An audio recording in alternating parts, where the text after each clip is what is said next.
Hello students, in the previous videos we have seen the basics of curvilinear motion. In this video I am going to discuss some typical problems on curvilinear motion. Now the first problem, a particle moves along a path 3x plus 3y plus 5 is equal to 0. The radius of curvature of path at 1, 1 is, and the four options are given. Now in this problem what they have given is the equation of path, which is 3x plus 3y plus 5 is equal to 0, and it is asked to get the radius of curvature. Now radius of curvature, you know the formula for the radius of curvature, but before going for the formula of radius of curvature, always you will have to check the path of the particle. So this is the path of the particle, or it is the equation of the path of the particle. 3x plus 3y plus 5 is equal to 0.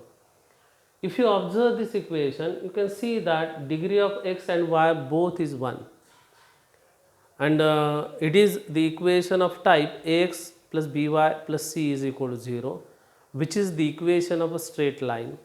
So it is not a curved path, it is a straight line, and for straight line the radius of curvature, it is going to be infinity, and that is why the correct option is infinity for this one. So always remember that whenever it is asked to get the radius of curvature, you will have to check the equation. Question number 2.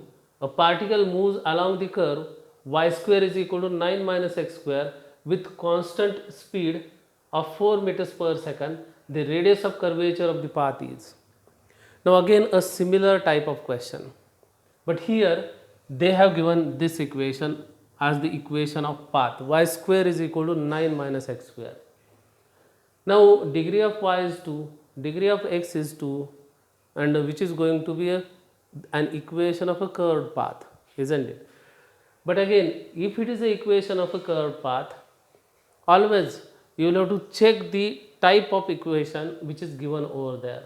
If I rearrange this equation, the equation will take this form: x square plus y square is equal to 9. So which is similar to this equation, x square plus y square is equal to a square.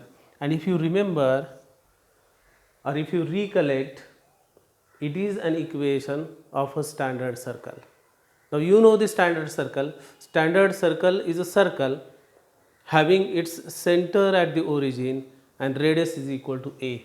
So this is, if it is the circle and if its center is at origin and radius is a, then it is the equation. So if I compare the given equation with this one, I can see that a will be equal to 3 over here, because a square is equal to 9. So a works out to be 3. So it is an equation of a standard circle, and you know the standard circle, the center is at origin with radius a is equal to 3. So radius is equal to 3 meters is the correct answer for this question. Question number 3. The magnitude of velocity is 25 meters per second at an angle of 30 degrees with the vertical. So if I draw the direction of velocity, the velocity is directed like this. So this is the direction of velocity and it is inclined at 30 degrees with the vertical. The normal component of velocity is, now the magnitude of velocity is given, which is 25 meters per second, and it is inclined at 30 degrees with vertical. We don't know whether it is a motion along a straight line or along a curve, but whatever is the type of motion, if velocity is along this direction, we know that if it is a curvilinear motion, then the velocity is always along the tangent. So tangential direction will be the direction of velocity. So velocity is always directed along the tangent. So if it is moving along a curve like this, at this position the velocity is tangential and the normal is nothing but a direction perpendicular to the tangential, and v, as it is along the tangent, its component along the normal direction is always 0. So whatever is the magnitude of velocity, this magnitude or the velocity will be directed along the tangent with that magnitude, and its component along the normal is always to be considered as 0 because velocity is along the tangent. So the correct answer is 0. Now question number 4. The velocity along radial direction is 5 meters per second and along transverse direction is 5 meters per second. So velocities along both radial as well as transverse are given as 5 meters per second each. The radial axis makes 15 degrees with horizontal. The angle of normal axis with vertical is, and the 4 options are given. Now see here, the direction of radial axis is given. Now we have seen what is radial and transverse direction is in the previous video. So I am showing the radial and transverse directions. Now in order to distinguish between these directions, I am using different colors. So let us use the green color for vertical and horizontal axis. So let y axis is vertical and x axis as usual it is horizontal. Now radial direction is making an angle of 15 degrees with the horizontal. So I am showing this direction as radial direction. So let it be the radial direction. It is the radial direction. I am naming it as a radial direction. And this is making an angle of 15 degrees with horizontal. It is what which is given over there. Now if it is the radial direction, we know that the transverse direction will be at right angles to radial direction. So I am showing the transverse direction also. So the transverse direction will be like this. It will be the transverse direction. So that the angle between these two will be 90 degrees. So it is the transverse directions. Transverse. So this is 15 degrees. Now it is obvious that it will also be 15 degrees, means transverse direction will make an angle of 15 degrees with the vertical, that is y axis. So it is given. Now the component along the radial direction, means along this direction is given, and it is v, as it is radial component I am denoting it by Vr. Vr is given as 5 meters per second. The component along the transverse direction is also given, which is v theta, and let it be v theta. So this is v theta. V theta is equal to 5 meters per second. Now Vr is known, v theta is known. Now if both of these components are known to us, we can calculate the actual velocity, the resultant velocity. If Vx and Vy are given, we get V. If Vr and V theta are given, again we can get V. If Vt means tangential component and normal component is always 0, and velocity is always along the tangent which is known to us. But here, as Vr and V theta are given and both the components are equal, it means that the resultant velocity for these two components will be bisecting the angle in between. So angle will get bisected and the resultant velocity will be directed like this. Resultant velocity will be in between. So it will be exactly in between. So this is V, which is the resultant of V theta and Vr. We know that the angle between Vr and V theta is 90 degrees. So it is obvious that this angle is going to be 45 degrees. And as it is 45 degrees, this angle is 45 degrees. So the angle between V and horizontal, means this entire angle, this total angle will be 45 plus 15, that is 60 degrees.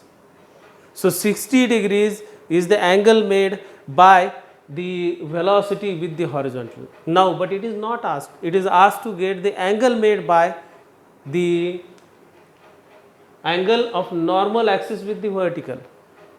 We know that velocity in curvilinear motion is along the tangent. So it is obvious that this direction will be the tangential direction. So it is the tangential direction, means the direction along which the velocity is directed is the tangential direction. So this is the tangential direction. I am showing it by means of a red color. So it is the tangential direction. Velocity is making an angle of 60 degrees with horizontal. It means that tangential direction is making an angle of 60 degrees with horizontal. But it is asked to get the angle made by normal axis with vertical. So we will have to locate the normal axis. So tangential is like this. normal axis will be perpendicular to this one. So this is the normal direction. It is the normal direction with, or it is the normal direction which is perpendicular to the tangential direction, and the angle between these two will be 90 degrees. That is tangential direction and normal. So it is the normal direction now, and it is asked to get the angle made by normal with vertical. So this angle is actually to be calculated. Now see, tangential direction is making 60 degrees with the horizontal. So as it is making 60 degrees with horizontal, this angle will work out to be 30 degrees because it is the angle made by the tangential with the vertical. So this is 30 degrees, and as it is 30 degrees, this angle is going to be 60 degrees. And this is the answer. Angle made by the normal with the vertical will be 60 degrees. Option D is the correct option. Question number 6. A car moving at a constant speed of 36 km per hour enters a curved path of radius of curvature 100 meter. The total acceleration of the car is. Now here it is given that the car is moving along a curved path and the radius of curvature is given as 100 meters. So let it be the curved path.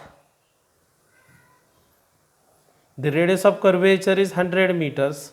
So this is 100 meters.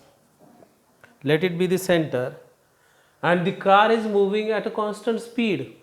Now here you will have to keep in mind that when a car is moving or when a body is moving at constant speed, now again velocity is a vector, and when we say that velocity is changing, velocity is changing means either its magnitude is changing or its direction is changing, or both magnitude as well as direction both are changing. Now the magnitude of velocity is speed, and it changes because of the tangential component of acceleration, whereas the direction of velocity changes because of normal acceleration. Now magnitude of velocity is called as speed, and it is given that speed is constant. Speed is constant means the magnitude of velocity is not changing, which simply means that the tangential component of acceleration is 0. And if tangential component of acceleration is 0, what happens is that we know that total acceleration is equal to root of at square plus an square, where at is the tangential component of acceleration, an is the normal component of acceleration, and if at is 0 in this case, a will be equal to an square or root of an square, and which is nothing but a is equal to an, and an is given as v square upon rho. V is the magnitude of the velocity, that is the speed, and which is given as 36 km per hour. If we convert it into meters per second, it will be 10 meters per second. So 10 square, that is 100, divided by radius of curvature is also 100, 100 divided by 100 which is equal to 1. So 1 meter per second square will be the total acceleration. This is the answer for question number 6. Question number 7. When a stone is whirled in a vertical circle, the tension in the string is maximum at. It is a question related to vertical circular motion, and the tension in the string, or the question related to tension in the string is asked. Now I am considering the vertical circle. So let it be the vertical circle. So this is the vertical circle in which the stone is whirled. Now it can have different positions along this vertical circle, but I am considering 3 distinct positions. 3 distinct positions means the position at the top of the circle, position at the bottom of the circle means the lowest point, and the third position midway between these 2 positions. Let it is the string. So the string is shown by means of this red color. So string is like this, and I am going to consider the tension. Again we know that tension is to be shown by the arrowheads marked towards one another. So this is how the tension is to be shown. So this is the tension in this position. So I am denoting it by TB, tension at the bottom.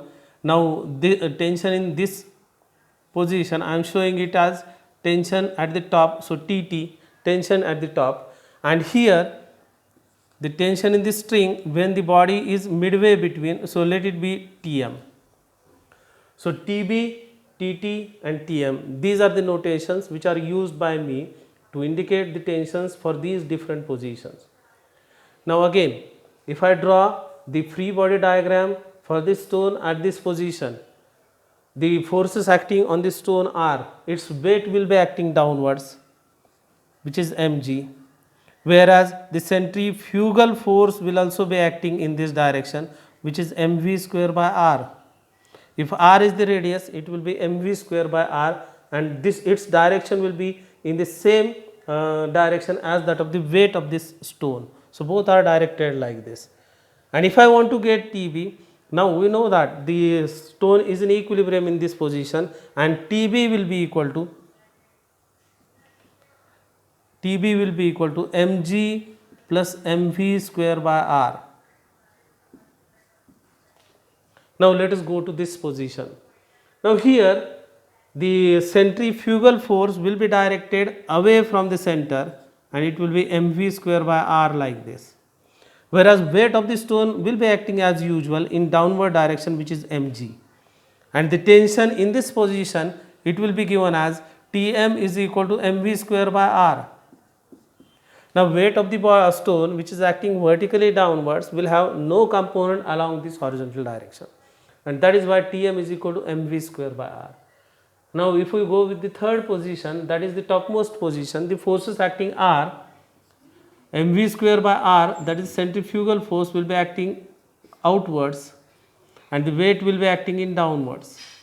And if I write the equation for Tt, it will be Tt is equal to mv square by r minus mg. So it is the tension at top, it is the tension midway, or tension for in the string when the stone is midway between these two extreme positions, and it is Tb. Observing these equations, we can see that tension in the string is maximum when the stone is at bottommost position, and that is why the correct answer is the lowest point. Question number 7. For a particle x is equal to 4t and y is equal to 2t square, the path equation is, and the 4 options are given.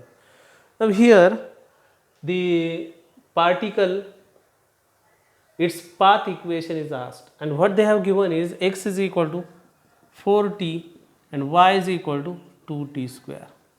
Now equation of path is nothing but an equation which relates x and y. Here relation between x and t and y and t is given, so we will have to eliminate t, and once we eliminate t, we will be getting the relation between x and y, and which is nothing but the equation of path.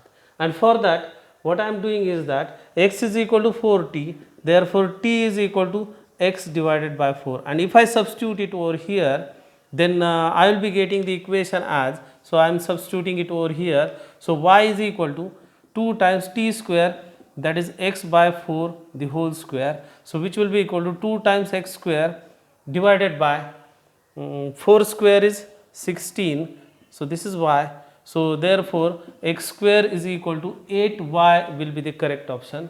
X square, I am bringing 16 to the left hand side, so it will become 16y divided by 2, that is 8y, so x square is equal to 8y is the correct answer.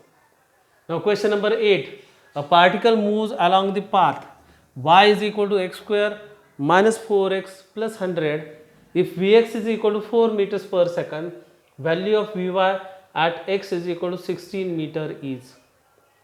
Now exactly a opposite type of question it is. The equation of path is given, y square is equal to x square minus 4x plus 100, and it is asked to get the component of velocity along y direction. Whereas Vx is given, Vx is equal to 4 meters per second.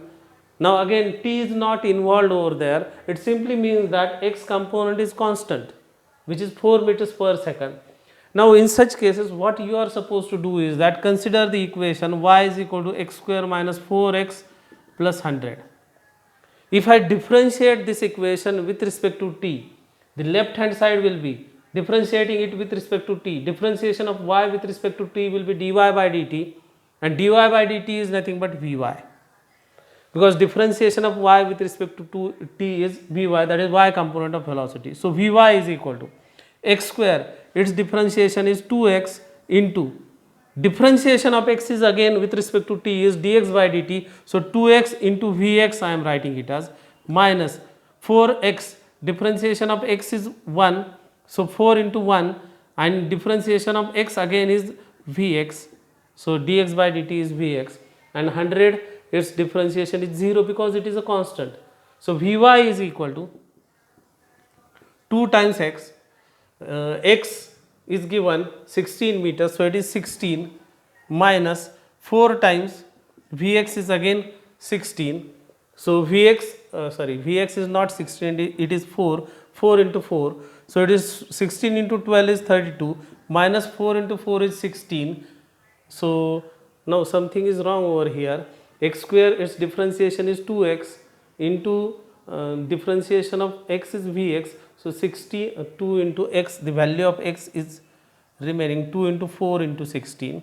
So it is 2 into 4 into 16 minus 4 into 4, 2 into 4 is 8 into 16 minus 4 into 4 is 16. So it will be equal to 16 into 8 is what? 16 into 8, it will be, or I am bringing out 16 as common, 8 minus 1, so 16 into 7, which is equal to 112 meters per second. So the correct option is option C.